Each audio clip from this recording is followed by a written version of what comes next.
The dark night మూవీలో joker ని bat man chase చేసే సీన్ గుర్తుండే ఉంటుంది కదా. ఆ చేజ్ కోసం వాడిన బ్యాట్ పాడ్ మీ ఫేవరెట్ వెహికల్ కూడా అయి ఉంటుంది. ఆ సీన్, ఆ వెహికల్ అంత ఇంపాక్ట్ క్రియేట్ చేయడానికి కారణమైన వాటిలో ఆ బ్యాట్ పాడ్ చేసే సౌండ్ కూడా ఒకటి. నార్మల్ గా బైక్ సౌండ్ ఎలా ఉంటుంది, రైడ్ చేసేటప్పుడు పిచ్ పెరుగుతుంది, గేర్ మార్చేటప్పుడు సడన్ గా తగ్గుతుంది. దాని వల్ల సౌండ్ లో డిఫరెన్సెస్ వస్తూ ఉంటాయి. కానీ ఇక్కడ ఉన్నది సూపర్ విలన్ ని చేజ్ చేస్తున్న సూపర్ హీరో. అతని సూపర్ బైక్ సౌండ్ కూడా అంతే సూపర్ గా ఉండాలన్నది నోలన్ కోరిక. అలా సౌండ్ చేసే బైక్ మన వరల్డ్ లో అయితే లేదే, మరెలా? అప్పటికే నోలన్ తన ప్రీవియస్ మూవీ ద ప్రెస్టీజ్ లో మ్యాజిక్ ట్రిక్స్ ప్లే చేస్తున్నప్పుడు టెన్షన్ బిల్డ్ చేయడం కోసం షెపర్డ్ టోన్ అనే ఇల్యూజన్ ని వాడారు. మరి అదే ఇల్యూజన్ ని సౌండ్ డిజైన్ కి అప్లై చేస్తే ఎలా ఉంటుంది అనుకున్నారు? Nolan sound designer Richard king లు. అంతే, ఇక ఆ ఐడియా మీద వర్క్ చేయడం మొదలు పెట్టారు రిచర్డ్. ఆ ఇల్యూజన్ ని క్రియేట్ చేయడానికి అవసరమయ్యే ప్యూర్ సౌండ్ ని ఎలక్ట్రిక్ వెహికల్స్ మాత్రమే ఇస్తాయి. అందుకే పెద్ద పెద్ద ఎలక్ట్రిక్ మెషిన్ సౌండ్స్ ని, Tesla ride speed X1 prototype లాంటి ఎలక్ట్రిక్ రేస్ కార్ల సౌండ్స్ ని రికార్డ్ చేశారు. ఇలా రికార్డ్ చేసిన రకరకాల సౌండ్స్ అన్నింటినీ లేయర్స్ గా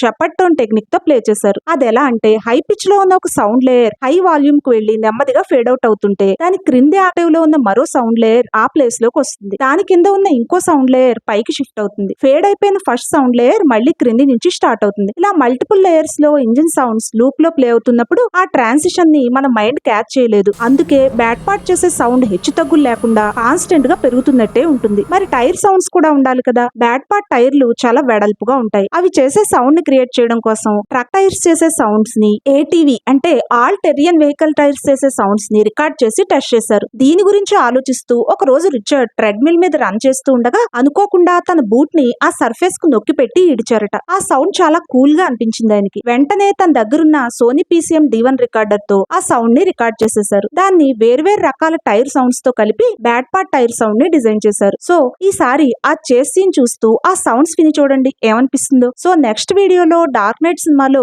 జోకర్ కోసం ఎలా స్పెషల్ గా మ్యూజిక్ ని కంపోజ్ చేశారో చెప్తాను. లేదంటే నోలన్ సినిమాల గురించి మీకేం తెలుసుకోవాలనుందో కామెంట్ చేయండి.